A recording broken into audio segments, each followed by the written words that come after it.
Bonsoir chers téléspectateurs, chères téléspectatrices, bonsoir et bienvenue sur Frika TV dans le cadre de cette autre émission de Economy First. Economy First de ce jour, nous allons traiter d'une question essentielle qui concerne l'économie des États africains et nous voulons parler nécessairement de la conséquence de la pandémie du coronavirus sur les économies de nos États du continent noir. En ce jour, une problématique nous est soumise à réflexion. Nous allons questionner l'épineux problème du financement de la riposte de cette pandémie dans les États africains.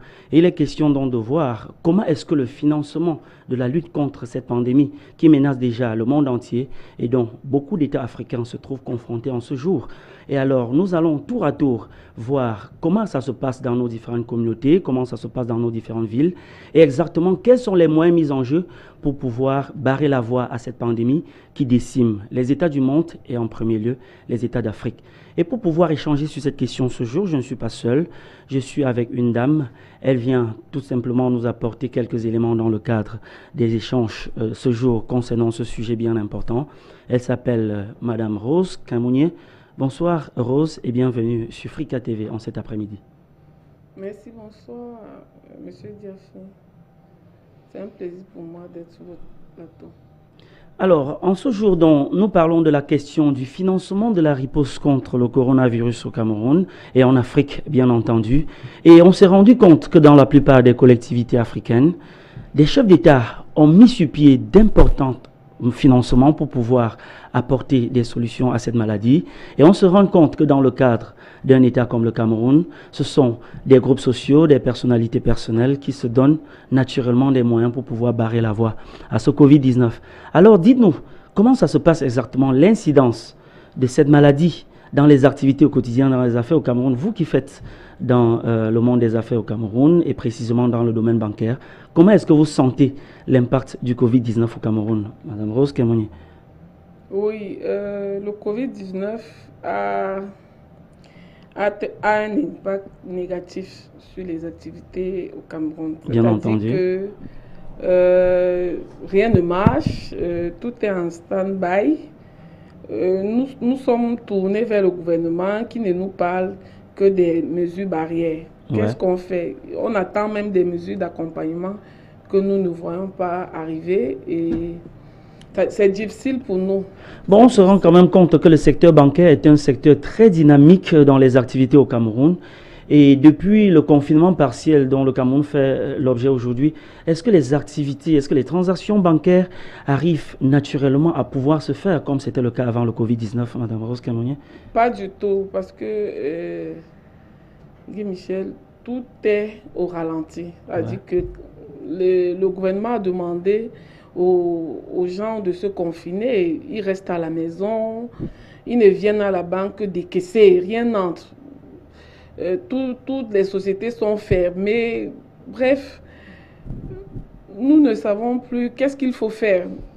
Rien ne marche. Dans le cas d'espèces, dans le cas d'espèces de vos banques et surtout les banques qui sont basées au Cameroun, c'est généralement les frais de scolarité passent par les banques, généralement les financements des secteurs comme les boîtes de nuit qui sont pratiquement aux arrêts, étant entendu des secteurs qui sont beaucoup plus fonctionnels la nuit, sont plus ou moins aux arrêts. Peut-être le virement des salaires des fonctionnaires ou bien des personnes qui agissent dans le secteur privé. Comment est-ce que vos clients actuellement traversent cette période qui semble naturellement très très complexe pour les citoyens au Cameroun? Les clients vivent dans la peur. Ouais. Ce qui fait que même épargner, les clients n'épargnent plus. Le client décaisse parce qu'il ne sait pas s'il y aura confinement total ou partiel comme c'est le cas actuellement. Ce qui veut dire que il y a aussi des sociétés qui ont renvoyé des employés au quartier. Ah bon? Oui. Et donc, il est difficile pour nous. Et même dans les structures bancaires, il est difficile d'octroyer des prêts aux clients parce qu'on ne sait pas. Vous avez peur que le Covid va les emporter dans quelques jours? On ne sait pas si le gars peut attraper un Covid et mourir de ça. Nous ferons comment pour rentrer en position de notre argent? Les assurances maladie et tout ça, est-ce qu'il y a déjà des personnes? C'est pas dans la culture des Camerounais. Ah, ok. Oui, l'assurance. D'accord. En fait, je pense que cette question et bien d'autres, nous allons de temps en temps les scruter aujourd'hui que nous parlons de la question du financement de la riposte contre le coronavirus en Afrique et nous prenons le cas du Cameroun. Nous allons nécessairement rentrer dans le cadre d'un reportage qui nous a été proposé par nos confrères de Africa 24 dans le cadre de la lutte contre cette maladie et des propositions qui viennent des institutions financières et des entreprises camerounaises. Ça, nous nous retournons vers la régie pour avoir ces éléments que nous proposent nos confrères de Africa 24. Frontières aériennes et terrestres ont été fermées, mesures d'hygiène, interdiction de rassemblement, confinement, fermeture des écoles, universités et lieux de culte. Un exemple de mesures prises par de nombreux États dans le monde entier pour combattre la propagation du coronavirus. Des mesures prises afin de protéger les populations à saluer. Néanmoins, elles ont des conséquences directes sur toutes les entreprises, très petites entreprises, petites et moyennes entreprises, grands groupes. Au Cameroun, l'impact sur le secteur privé et sur l'emploi est énorme. La situation économique de l'entreprise est très mauvaise. L'ensemble de nos activités d'implémentation ont été purement gelées en rapport aux mesures qui ont été prises pour lutter contre le Covid. Si les entrées sont gelées, il faudrait qu'on ait une réduction des sorties. C'est la seule façon de faire face à une situation comme celle-ci. Le groupement interpatronal du Cameroun a suggéré au gouvernement près d'une vingtaine de mesures fiscales, douanières et financières pour faire face à la pandémie du coronavirus qui impacte sérieusement les entreprises. Selon le GICAM, l'implémentation de mesures telles que le report du paiement de l'impôt sur le revenu des personnes physiques sur les salaires ou encore le report du paiement des contributions au crédit foncier et au Fonds national pour l'emploi pourraient permettre dans la mesure du possible aux entreprises de maintenir leurs activités malgré la crise sanitaire qui secoue l'économie mondiale.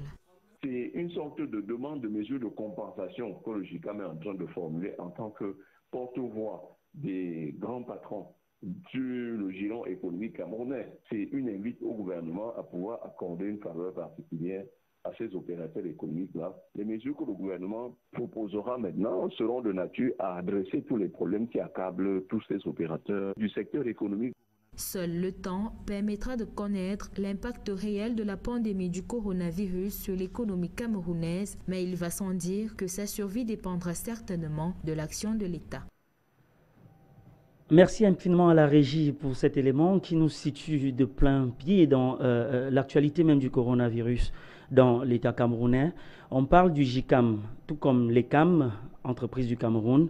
Et tout récemment également, les patrons des entreprises de la presse privée qui criaient véritablement à cette crise économique qui est dérivée de cette crise sanitaire engendrée par la pandémie du coronavirus et qui aujourd'hui met en difficulté presque la totalité des secteurs d'activité dans la République camerounaise.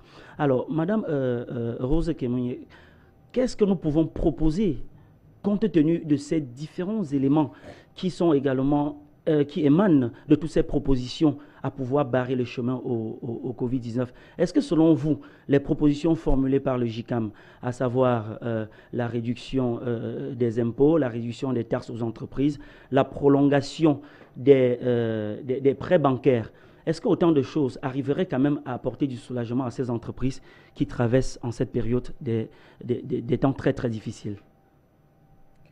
Tout à fait, Monsieur Michel Diafé. Si le gouvernement, c'est toujours une mesure d'accompagnement. Nous n'attendons que ça, parce que en ce moment où nous ne sommes pas en activité, ouais.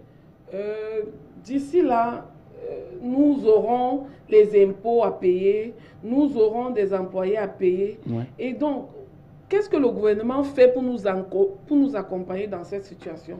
On a besoin de tout ça. Le GICAM a raison. Je voudrais poser la question spécifiquement sur la prolongation des délais de prêts bancaires.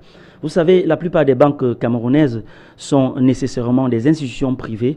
Est-ce que le gouvernement, en vous proposant de rallonger les délais de paiement des prêts bancaires de tous vos souscripteurs, est-ce que ça trouverait auprès de vous, institutions bancaires, un écho favorable? Pourquoi pas? Et le gouvernement ne pourra pas seulement nous demander de prolonger. ils pourront aussi voir dans quel cas nous soulager. Par exemple, en revoyant les impôts, puisque ces prêts que nous donnons, il y a des ajouts. Et vous savez, la banque ne vit que des ajouts. Ouais. Donc, le gouvernement doit trouver des mesures d'accompagnement. Et dans ces mesures, que ce soit la banque, que ce soit le client, tout le monde doit trouver son compte pour que ce soit.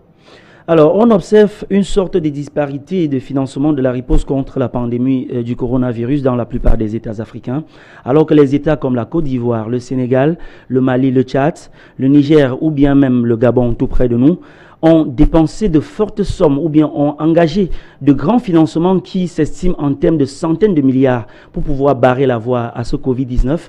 On trouve tout de même que le Cameroun est en train de marquer plus ou moins du surplace en définissant tout simplement 1 milliard de francs CFA avec des apports, comme c'était le cas dernièrement, décidé par le président de la République, qui est de 2 milliards de francs CFA, exactement comme le président gabonais Ali Bongo Ondimba, qui a également défini 2 milliards à titre personnel pour pouvoir apporter des mesures de barrière contre le coronavirus.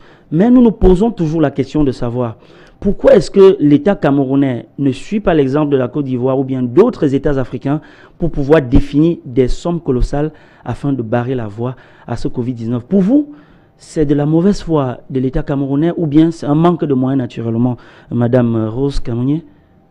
Je crois que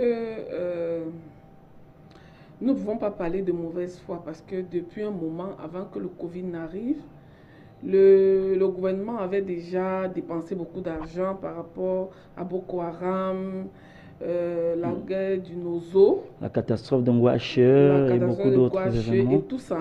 Donc, on peut comprendre le gouvernement seulement. Je pense que le gouvernement devrait appeler tous les âmes de bonne volonté, tous les opérateurs économiques, bref, tous les Camerounais, pour qu'on s'assoie sur une table et qu'on fasse une collecte. C'est-à-dire que... Nous voudrons préciser que dans le cadre de cette lutte contre le coronavirus, le gouvernement camerounais a appelé à la générosité publique pour la collecte d'une somme de 1 milliard de francs CFA. Mais 1 milliard comparativement à 150 milliards dans d'autres pays, est-ce que vous ne trouvez pas ça très très facile, non, très insuffisant? C'est très insuffisant parce que 1 milliard voudrait dire que c'est 40 francs par Camerounais. Ouais. 40 francs, même si vous voulez acheter de l'eau en sachet, ça coûte 50 francs. Naturellement. Donc, 40 francs, c'est rien. Mais je pense que le Cameroun a les moyens. Parce que si le gouvernement, avec la bonne volonté, appelait... Le gouvernement connaît les Camerounais, on connaît les opérateurs. C'est-à-dire que le gouvernement peut adresser directement à certains opérateurs économiques des demandes. Pourquoi pas? C'est vrai qu'ils sont déjà très nombreux, les opérateurs économiques tels que vous le dites, qui sont déjà en train de mettre la main à la pâte. On a vu 250 millions par là de certains et beaucoup d'autres frais. Mais toujours est-il, on remarque une sorte de méfiance à l'appel du gouvernement par rapport à cette collecte, parce qu'on se souvient quand même dans d'autres cas précédents, comme peut-être la solidarité contre l'attaque de Boko Haram, contre toutes ces insécurités-là. On a apporté beaucoup d'argent dans la collecte, dans la cagnotte de l'État. Et naturellement, on a l'impression que le citoyen camerounais manifeste une sorte de méfiance. C'est d'ailleurs le cas récemment avec l'appel à la solidarité nationale lancé par l'institution sociale appelée par le président Kamto et beaucoup d'autres membres du MRC. Cameroun Survival, cette initiative qui finalement se trouve avoir une sorte d'engouement en tant qu'initiative privée par rapport à l'initiative gouvernementale qui traîne quand même le pas. Est-ce qu'il s'agit là, on peut comprendre par là, une sorte de manque de confiance de la part des citoyens camerounais par rapport à leur gouvernement, Rose? Tout à fait. Les Camerounais ne font plus confiance au gouvernement. Vu ce qui s'est déjà passé, les Camerounais ne peuvent pas accepter que l'on collecte l'argent et qu'un membre de gouvernement se met à dépenser comme d'habitude.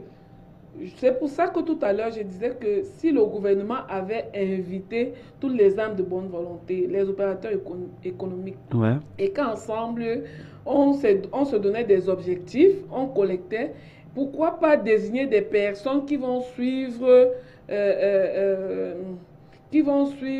tout ce qu'on se serait dit sur cette table.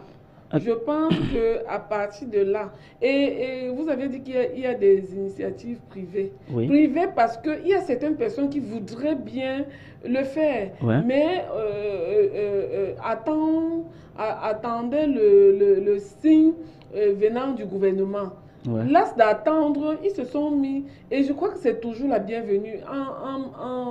En période de guerre, on n'a pas toujours besoin d'attendre que les autres font toutes les actions qu'ils peuvent mener. Si ça aide À barrer la voie.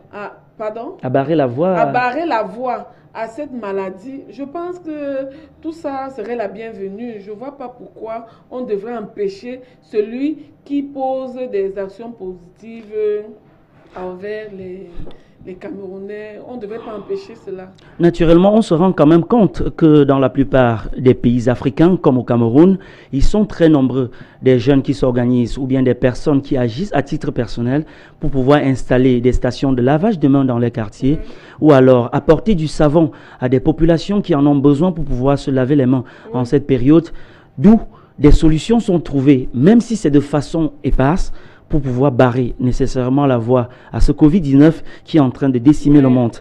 Nous pensons que ça ne suffit pas. S'il faut seulement laver les mains, tousser sur le coude, mettre les cache-nez, ça ne suffit pas. D'autant plus qu'en plus de ça, on nous demande de se confiner. Ouais. Confiner voudrait dire rester à la maison, ne plus être actif. L'argent viendra d'où? Nous avons des familles qui disent que ça fait une semaine, ils ne mangent pas. Ouais. Maintenant, il y a aussi que dès que vous avez le paludisme, dès que vous avez une maladie qui n'est même pas liée au Covid, vous-même vous aviez peur. Et il y a des gens qui vont à l'hôpital parce qu'ils souffrent du paludisme. L'infirmier ou le médecin qui vous reçoit soupçonne directement le Covid. Vous n'êtes même pas pris en charge. Donc, ouais, tout ça, il n'y a rien qui est organisé. Nous vivons dans la cause, on ne sait pas ce que nous sommes, bref, on ne s'en sort pas du tout. Naturellement, qu'est-ce qu'il faut faire? On ne s'en sort pas. Et le gouvernement nous parle, mais les actions, nous attendons les actions. ouais, C'est pas le bavardage. Nous ne voulons pas qu'on nous dise tous les jours laver les mains. Nous avons même tellement lavé les mains qu'on a peur d'abîmer nos pommes de main ouais, avec ces produits alcooliques, ces produits chimiques. Nous voulons des mesures d'accompagnement. Ouais. Confiné, moi par exemple, je suis obligée de sortir tous les matins. Ouais. C'est vrai, en mettant mon cache-nez, en respectant les mesures barrières. J'aurais voulu rester chez moi, mais je ne peux pas parce que je n'ai pas les moyens. Je n'ai pas les moyens. On s'est quand même rendu compte qu'elles sont très nombreuses les institutions qui sont aujourd'hui confrontées à des difficultés liées à la riposte contre le coronavirus. Nous prenons naturellement le cas de ces agences de transport qui aujourd'hui sont obligées de limiter le nombre de places dans leur car de transport. Vous voyez par exemple les bus de 70 places qui sont désormais contraints de transporter au total 50 places, y compris le chauffeur et le motoboy. Les bus de 30 places qui sont obligés de limiter leur effectif à 20 places. Et les bus de 19 places qui sont obligés de limiter leur effectif à 10 places pratiquement. Est-ce que ce gros manque à gagner qu'engendrent les agences de transport, sans compter les taxis qui aujourd'hui sont obligés de prendre 3 places au lieu de 5, les mototaxis qui se limitent naturellement à 2 places, et comme on le voit dans les rues du Sénégal, dans les rues d'Abidjan, ces personnes qui sont aujourd'hui contraintes de rester définitivement chez eux, est-ce que tout cela n'est pas un gros manque à gagner à ces institutions qui se battent au jour le jour pour pouvoir davantage trouver de quoi assurer leur quotidien? C'est un gros manque à gagner. Sauf que nous ne pouvons pas voir seulement le manque à gagner, nous souffrons. Ouais. Parce que le gouvernement dit qu'il faut respecter 1 mètre. Ouais. Les taximens sont en train de respecter 1 mètre. Mais le taxi n'est plus à 250 comme il est prévu. Ouais. Par exemple, vous venez ici. Si vous payez, je dois payer 500 francs de transport tous les matins. C'est-à-dire Ouais. que le trajet que vous payez avant à 250 francs, Maintenant, vous payez à 500 francs. Et le taximan vous dit, madame, on nous interdit de mettre 3 personnes. Vous ne pouvez être qu'à 2. Ça veut dire que les 2 personnes assises derrière, vous devez payer la place de la 3e personne. Et ça nous ramène toujours à dire que le gouvernement ne nous a pas donné les mesures d'accompagnement. Parce que si on avait, par exemple, baissé le taux de l'essence, je pense qu'il serait toujours resté à 250 francs. Les péages, un certain nombre de batteries. Oui, parce que quand vous demandez aux voyageurs qui ont une voiture qui prend 60 places, de prendre 40 places, le manque à gagner là, qui complète? Est-ce que vous estimez que le gouvernement est prêt à pouvoir supporter ces charges qui sont quand même colossales? Est-ce que vous estimez que le gouvernement est prêt à pouvoir apporter des solutions là-dessus? Le gouvernement peut. Avec un peu de volonté, ils peuvent. Le gouvernement a les moyens. Naturellement, nous allons nous retourner encore du côté de la régie pour pouvoir regarder cet élément qui présente naturellement les mesures engagées par l'État gabonais pour pouvoir supporter cette inflation ou bien cette difficulté d'ordre économique engendrée par la lutte contre le coronavirus. Suivons tout simplement ceci.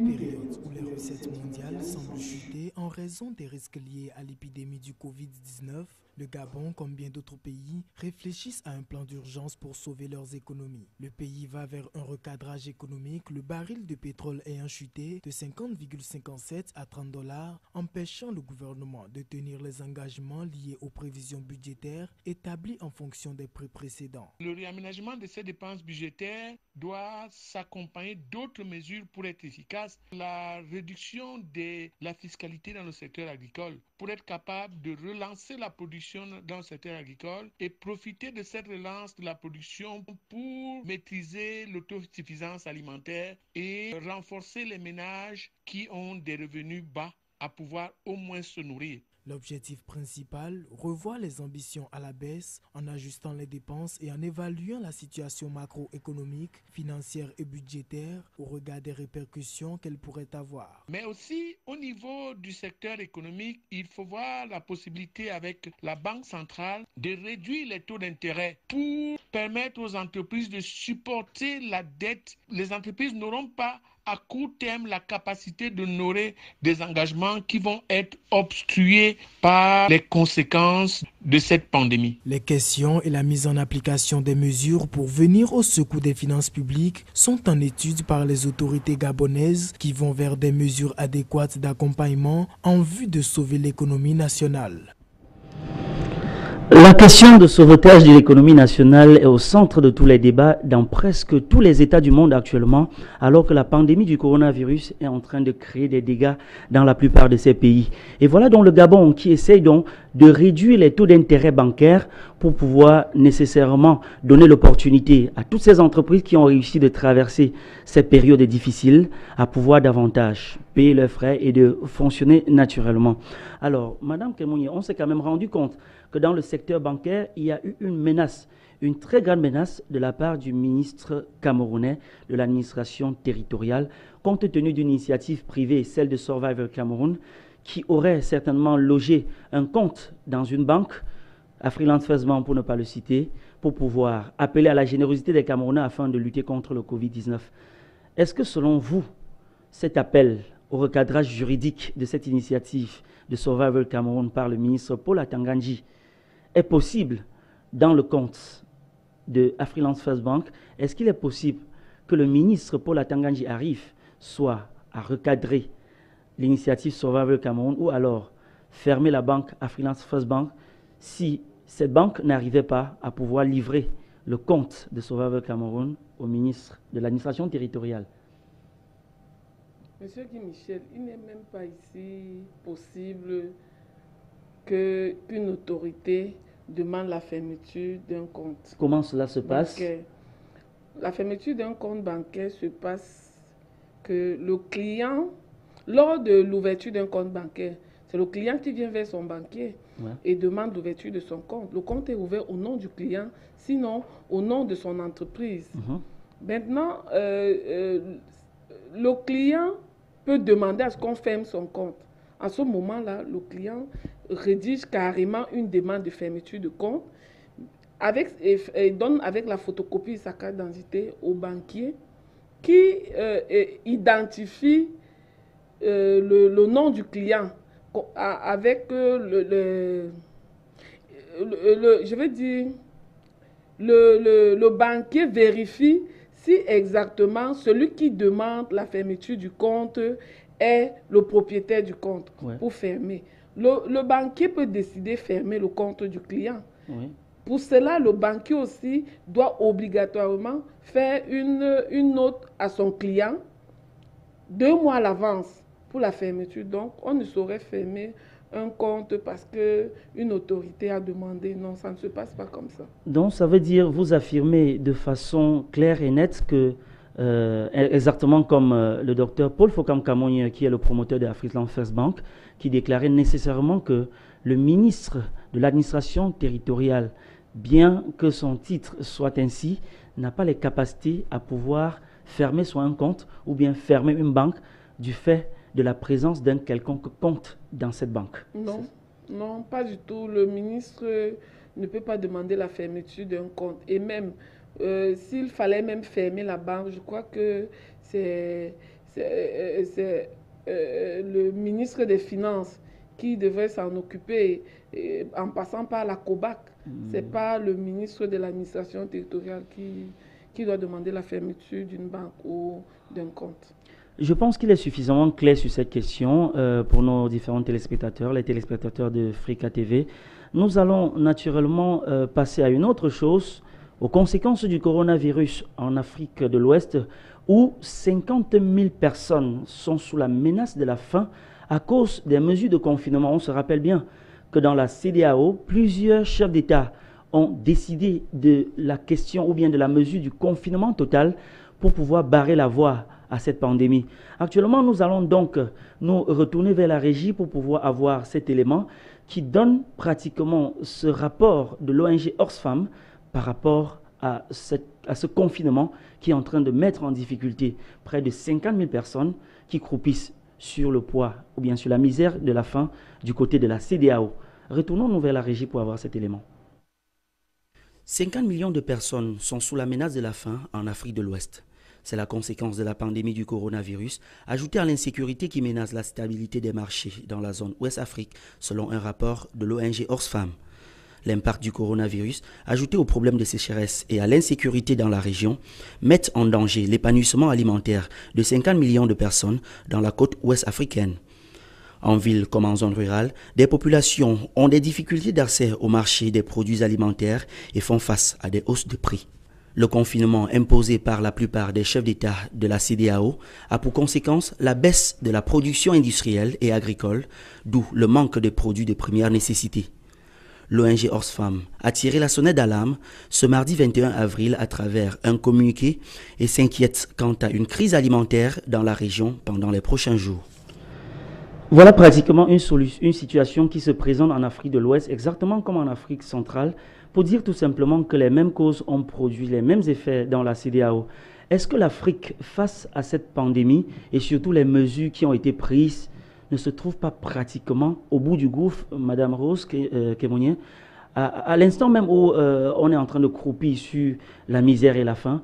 Est-ce qu'à un moment donné, ce confinement-là ne se trouve pas être plutôt une solution mal appréciée par les Africains? Est-ce que le confinement ne se trouve pas être un moyen qui n'est pas approprié à la réalité des Africains lorsqu'on sait que la plupart des Africains vivent au jour le jour? Non, je voudrais dire que le confinement n'est pas la bienvenue chez nous parce que nous vivons le jour le jour. Ouais. Beaucoup de Camerounais sont dans l'informel. Oui. Ça veut dire que c'est quand je sors aujourd'hui, voilà, que je suis sûre que demain on pourra manger chez moi. Ouais. Donc c'est pour ça que tout à l'heure je disais que si nous voulons respecter ces mesures barrières prônées par le gouvernement doit penser aux mesures d'accompagnement. Ouais. Nous ne pouvons pas vivre au jour le jour et se confiner. Se confiner pour manger quoi? Pour vivre comment? Puisque beaucoup de jeunes sont en location. Ouais. Le bailleur viendra à la fin du mois demander son argent. Il ne voudra pas savoir si vous n'aviez pas travaillé, si vous étiez confiné. Tout ce qu'il veut, c'est son argent. Donc, nous voulons que le gouvernement nous aide, nous accompagne en ces moments difficiles. Nécessairement, je pense que ces récriminations ne sont pas tombées dans les oreilles de sourds et que les gouvernements africains, y compris les gouvernements des États d'Afrique centrale, écoutent les cris des cœurs de tous ces citoyens de par le continent afin de pouvoir apporter des solutions adéquates à cette pandémie qui est en train de mettre vraiment en difficulté notre pays. Alors certainement, nous sommes en Afrique, vous l'avez dit, et c'est chaque jour que l'on sort pour pouvoir avoir le pain quotidien. Donc pour vous, le confinement, effectivement, n'est pas la démarche la plus appropriée. Qu'est-ce que vous proposez d'autre afin que l'on puisse vraiment apporter une riposte efficace à ce Covid-19? Le confinement n'étant pas approprié, oui. je propose au gouvernement, par exemple, de mettre à la portée des citoyens camerounais des produits alimentaires. Parce que ce confinement, au lieu de nous aider, nous enfonce plutôt. Parce que maintenant, même sur le marché, oui. Les produits ont carrément grimpé. C'est-à-dire que la boîte de riz qui coûtait 125, aujourd'hui, on le vend à 200 francs. C'est-à-dire que vous ne travaillez pas déjà, vous êtes à la maison, vous n'avez pas de revenus, mais il faut encore que vous achetez tout ce qui est sur le marché cher. Le gouvernement a laissé faire. C'est-à-dire que chacun donne les prix qu'il veut, fait comme il veut à son niveau, pourvu qu'il puisse se remplir les poches. Et c'est le bas peuple qui souffre. Qui en souffre. On s'est quand même rendu compte que dans le cadre de cette pandémie du coronavirus, il y a comme une sorte de changement de cap avec certains produits qui hier ne coûtaient pratiquement rien, mais qui sont devenus de l'or sur le marché. On se rend compte par exemple qu'au Cameroun, les petits citrons, le citron coûte pratiquement très cher sur le marché. 500 francs pour 3 citrons, qui hier, par exemple, l'état de 10 coûtait pratiquement 100 francs CFA. Est-ce qu'on peut dire, dans ce contexte de changement de cap, que le malheur des uns a fait le bonheur des autres? Ah oui, le malheur des uns a fait le bonheur des autres. Parce que quand vous allez sur le marché, la commerçante vous dit que on a demandé de respecter les mesures barrières, c'est-à-dire que le transport qu'elle payait à 3 000 pour aller acheter le citron, désormais elle paye 6 000. Vous voudrez qu'elle fasse comment? À votre niveau, il y a que, entre-temps, nous avons suivi qu'en Afrique, on peut aussi utiliser et le citron et le ndinja, bref, certaines décoctions, l'aloe vera, certaines décoctions pour empêcher le corona. Du coup, les commerçants ont compris que ça veut dire que ces produits-là peuvent grimper parce que les clients vont acheter, coûte que coûte, ils vont acheter parce qu'ils ont besoin de ça pour barrer les voies au Covid-19.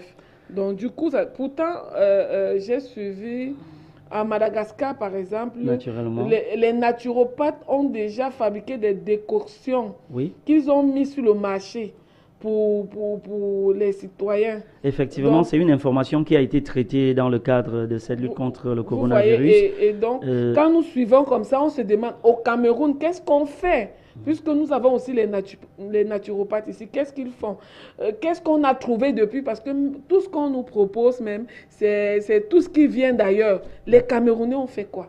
Vous faites allusion à une méthode thérapeutique qui a été naturellement validé par l'administration camerounaise, le traitement à la chloroquine, mais qui traîne toujours à pouvoir être implémenté parce qu'à suivre Madame le ministre de la Recherche scientifique, qui nous a déclaré qu'effectivement, la recherche scientifique est prête à pouvoir produire de la chloroquine, le Cameroun peut produire de la chloroquine, mais à une seule condition, qu'il faut avoir des intrants. Et elle nous rappelle que les intrants viennent naturellement de la Chine. Ça veut dire, à la dernière étape, on est encore buté parce qu'effectivement, les intrants ne sont pas là. Il faut que ça sorte de la Chine. Alors, nous voulons également rentrer dans le cadre des bonnes affaires concernant cette période du coronavirus, en rappelant tout simplement que les gels de douche, l'alcool, le savon font bon marché sur le marché camerounais, si vous permettez que je me répète. Alors, est-ce que ce n'est pas un moment où finalement les producteurs de ces produits désinfectants sont en train de surfer sur des vagues et peut-on croire que ces personnes souhaiteraient que la pandémie dure pour longtemps afin qu'ils puissent davantage faire du profit? Non, ils ne souhaiteraient même pas. Je ne pense pas qu'ils souhaitent. C'est juste que ce sont des opportunistes. On a dit qu'il fallait ces produits-là et ils ont fabriqué. Et même, ils ont fabriqué. Est-ce que ça respecte les normes? On ne sait pas. Tout ce qu'on sait, c'est que on nous vend, on nous a dit que ça peut éviter le Covid. On l'utilise comme les cache-nez. Oui. Nous n'avions pas d'argent pour acheter un cache-nez à 1500, à 2500. Maintenant, nous prenons des tissus. Le gouvernement ne nous dit pas, est-ce que le cache-nez que nous portons fait en tissu, est-ce que nous sommes protégés? Toujours est-il qu'on nous a dit, sortez avec les masques. Nous mettons les masques. Ça nous protège, on ne sait pas. Ça ne nous protège pas. Nous avons mis les masques et nous espérons que nous sommes protégés. Rien n'est organisé, rien n'est suivi. On fait comme on peut, on se bat comme on peut, pourvu qu'on puisse vivre. Le coronavirus a naturellement barré la voie à un certain nombre d'initiatives personnelles. Je parle là des initiatives génératrices de revenus, exactement comme le pèlerinage à la Mecque, où les fidèles musulmans n'ont pas pu, cette année, aller vraiment à la Mecque pour pouvoir louer Allah à la Terre Sainte, comme il est de coutume chaque fois. On l'a vu également avec la fête de Pâques, qui a été totalement mise de côté à cause de cette pandémie du coronavirus. Et tout récemment, c'est-à-dire hier précisément, le gouvernement camerounais, là c'est pour rentrer dans le cadre du Cameroun, le gouvernement camerounais a pris des mesures visant à interdire toute manifestation liée à la fête du travail le 1er mai et à la fête de l'unité le 20 mai prochain. Alors, est-ce que pour vous, ce ne sont pas des mesures qui davantage vont enfoncer le Cameroun quand on sait que ce sont des célébrations qui mobilisent beaucoup de moyens dans le cadre de leurs festivités? Est-ce qu'aujourd'hui, empêcher la fête du 20 mai et la fête du 1er mai au Cameroun n'est pas un gros coup que le gouvernement camerounais prend ou bien que l'économie camerounaise entreprend, Madame Rose? Je ne pense pas, puisque dans les mesures barrières, on demande de ne pas se retrouver à plus de 49 personnes. Donc, c'est une manière pour le gouvernement de nous protéger. Sauf que nous savons aussi que pendant ces manifestations, la fête du travail et du 20 mai, il y a certaines sommes qui sont dépensées pour cette célébration.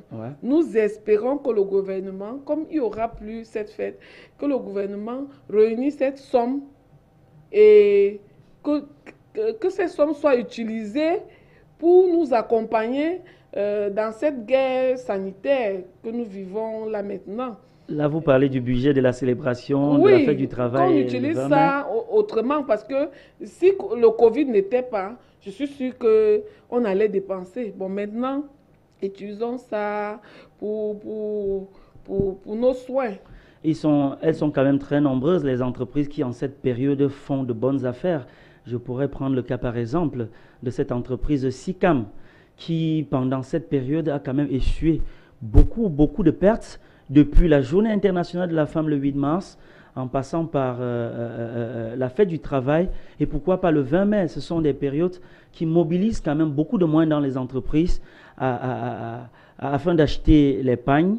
Et ces pagnes ne seront pas achetées. Vous voyez cette entreprise qui doit quand même réaliser beaucoup de pertes, sans compter quand même la petite ménagère qui a fait son foléré, qui a fait sa petite boisson et vient vendre à la place du défilé pour pouvoir avoir un peu de moins ou bien un peu de quoi réaliser un peu d'économie sociale et familiale. Est-ce que vous croyez que tout cela ne constitue pas un nombre de pertes ou bien de déficits sur le plan économique qui sont quand même à mettre à l'actif des citoyens camerounais qui réalisent des pertes à cause du coronavirus? Les pertes sont grandes. Ouais. Les pertes sont tellement grandes et vous ne pouvez pas seulement parler de la SICAM. Dans tous les secteurs d'activité, il y a perte. Donc, on se dit seulement que pour supporter, puisque c'est vrai que en ce moment, on le vit comme un drame, mais ça va passer. Les salles de fête, les tout restaurants, est fermé, il n'y a rien. les services traiteurs devraient quand même réaliser beaucoup. Jusqu'aux plus petits, ils en souffrent. Le grand banquet au Palais de l'Unité après le défilé. Tous les prix ont grimpé sur le marché. Ça veut dire que tout le monde souffre à son niveau. C'est pour ça qu'on exhorte le gouvernement à revoir, à organiser, à interpeller ceux qui peuvent. Parce que, comme on nous dit souvent, en Europe, on prend à ceux qui en ont pour aider le bas peuple. Donc, nous pensons qu'il y a toujours des résolutions, que le gouvernement peut trouver des moyens qui vont nous aider. Alors, sur le plan éducatif, les établissements ont été appelés à rouvrir leurs portes le 1er juin prochain, afin que des enfants puissent retourner encore sur les bancs et poursuivre naturellement leurs activités scolaires, académiques. Alors, est-ce que pour vous, vous estimez que l'administration a réuni les moyens pour une rentrée scolaire correcte pour ces enfants et que la vie de nos enfants, nos jeunes élèves est vraiment épargnée par rapport à cette maladie du coronavirus? Est-ce que la rentrée scolaire pourra s'effectuer dans les bonnes conditions en cette période de pandémie du coronavirus? Je vais dire que, à ce que je sache, je n'ai suivi que la date du 1er juin. Oui. Mais qu'est-ce qui va se passer pendant ce temps-là? Je ne sais pas. Comment est-ce que les enfants vont rentrer? Qu'est-ce qui est organisé? Quelles sont les résolutions à prendre pendant ce moment? Je ne suis pas encore au courant. Je sais qu'on a dit qu'il y aura rentrée le 1er. Mais il va falloir protéger nos enfants.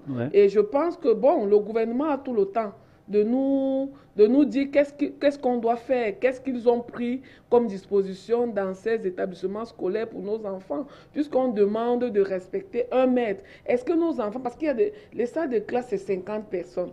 Et nous savons très bien que dans certains établissements, ils ne respectent même pas ces 50. Dans certains salles de classe, 60, il y en a 70, 150 même. Ça veut dire que nous n'allons plus être 50 dans une salle de classe. Comment est-ce que le gouvernement va procéder? Je pense qu'ils sont en train de travailler là-dessus et nous attendons. Entendu que généralement, les activités scolaires, les activités purement académiques font appel à d'autres activités périscolaires. Il y a la cantine qui rentre dans le domaine de la restauration. Il y a le petit commerce des ventes de fournitures scolaires, de beaucoup d'autres choses dont les élèves et les enseignants ont besoin dans le cadre de ces années académiques et scolaires. Est-ce que ouvrir la porte à l'école, ce n'est pas ouvrir nécessairement la porte à toutes les autres activités? Entendu qu'également certains enseignants prennent une bouteille de bière à la sortie de l'école. Est-ce que ouvrir les établissements scolaires, ce n'est pas une façon de dire qu'on a rouvert encore toutes les activités et permettre que l'économie du Cameroun puisse encore se remettre sur ses pas? Bien évidemment. Moi, par exemple, quand j'ai entendu ou j'ai suivi dire que la rentrée est prévue pour le 1er juin, j'ai compris en tout cas, je me suis dit que d'ici là, à partir du 1er juin, on aura des nouvelles mesures et qui ne seront plus serrées comme les mesures actuelles. Donc, ça sera un peu comme un déconfinement, peut-être à 70%. C'est comme ça que j'ai compris. Parce que si on demande déjà à nos enfants de rentrer à l'école, ça veut dire qu'on peut aussi nous demander de rentrer travailler. Bien sûr. Ça veut dire qu'on peut déconfiner. Ça veut dire que, bon, peut-être on ne sera pas à 100%, mais à 80%, on va vivre comme avant. C'est ce que je me suis dit. Vous n'êtes pas seulement gestionnaire dans le domaine bancaire, vous êtes également parent d'élèves. Est-ce qu'aujourd'hui, vous craignez de ce que votre enfant n'a pas pu passer exactement l'année scolaire dont vous avez rêvé à la rentrée en septembre 2019? Oui, j'ai très peur parce que je me pose la question. Est-ce que mon fils, par exemple, mon fils fait 3e. Oui, classe d'examen. Classe d'examen. Il a le BPC à passer. est-ce qu'en restant à la maison, c'est vrai que je prends toutes les mesures pour qu'il relise, pour qu'il travaille. Est-ce qu'il va s'en sortir? Bon, quand on dit la rentrée est prévue le 1er juin, les examens se passeront 2 semaines après, 1 mois après, je ne sais pas. Sur quelle base on va leur donner des devoirs? Je n'ai aucune idée. Donc, il y a tellement de questions qui trottent dans ma tête que je n'attends que la réaction du ministère de l'Éducation pour savoir qu'est-ce qu'il faut faire. Le gouvernement camerounais a quand même lancé des cours en ligne à travers le média national, la CRTV, le Poste national, afin de pouvoir combler ce gap, cette distance entre les élèves et les enseignants, afin de poursuivre naturellement les cours. Est-ce que pour vous, ces cours qui ont été dispensés par la CRTV et qui ont été diffusés à l'intérêt des élèves a quand même réussi à pouvoir apporter des solutions académiques et scolaires à ces enfants dans le bon sens? Non, ça ne peut pas, parce que je prends l'exemple de moi, je suis de l'Ouest. Ouais. Dans mon village, ce n'est pas tout le monde qui est doté d'un téléviseur. Oui. Donc, quand vous faites des cours en direct, c'est pour les enfants qui vivent à Douala et Yaoundé. C'est comme si vous séparez les enfants. Parce que mon fils à la maison, à 14h, à 15h, s'assoit pour suivre. Celui qui est à l'Ouest Cameroun, il fait comment? Puisqu'il n'a pas de télévision à sa portée. Oui. Je ne peux pas vous dire, bon, s'il n'a pas déjà de télévision, ce n'est pas un téléphone Android. Il ne pourra même pas avoir la connexion Internet pour passer par YouTube. C'était peut-être l'occasion pour amener ces personnes qui vivent, par exemple, certaines conditions un peu traditionnelles, à pouvoir s'arrimer à la nouvelle donne qui existe quand même. Ils vont s'arrimer avec quels moyens? Les nouvelles technologies de l'information. Oui, ils vont le faire, mais avec quels moyens? Vous pensez très bien que ils ont choisi vivre comme ça. Non, c'est parce qu'ils n'ont pas les moyens d'acheter ces téléviseurs. Donc, je pense que c'est une bonne initiative, mais qui ne peut pas satisfaire tout le monde. Donc, pour moi, bon, ça a aidé peut-être à distraire, à retenir les enfants à la maison, mais dit que ça a aidé les élèves, je ne peux pas le dire, parce que nous avons les enfants dans des coins reculés qui n'ont pas suivi ces cours. Alors, et donc, j'ai même peur que les enseignants vont sur cette base pour faire des devoirs. S'ils vont sur cette base pour faire des devoirs, les enfants qui n'ont pas suivi feront comment? Ok, je pense que c'est sur ce questionnement que nous allons mettre un thème à cette autre édition d'Economy First. Mais avant de partir, nous allons vous remercier, Madame Rose Kemenyen, pour avoir accepté l'invitation de Frika TV. Oui, le plaisir était pour moi. Et nous souhaitons vraiment que votre banque ou bien votre structure de microfinance puisse reprendre ses lettres de noblesse après cette période très très délicate pour l'avenir de l'humanité. Nous le souhaitons aussi. Merci beaucoup. Alors, chers téléspectateurs et téléspectatrices de Frika TV, nous sommes rendus au terme de cette autre édition de votre émission Economy First sur Frika TV, votre télévision panafricaine. Nous vous remercions d'avoir donné votre temps et beaucoup d'intérêt à cette autre édition de votre émission préférée sur votre télévision panafricaine. Nous traitions de la question de l'épineux problème de financement de la riposte contre le coronavirus entre un pseudo-abandon de l'État et l'apport des individus, des personnes à titre privé pour pouvoir barrer la voie à cette pandémie qui secoue l'humanité. Nous vous remercions encore d'avoir été là pour pouvoir apporter des éléments à cette autre édition d'Economy First. Merci, merci infiniment, surtout. Merci pour tout. À la prochaine édition pour d'autres explications sur votre chaîne panafricaine. Au revoir.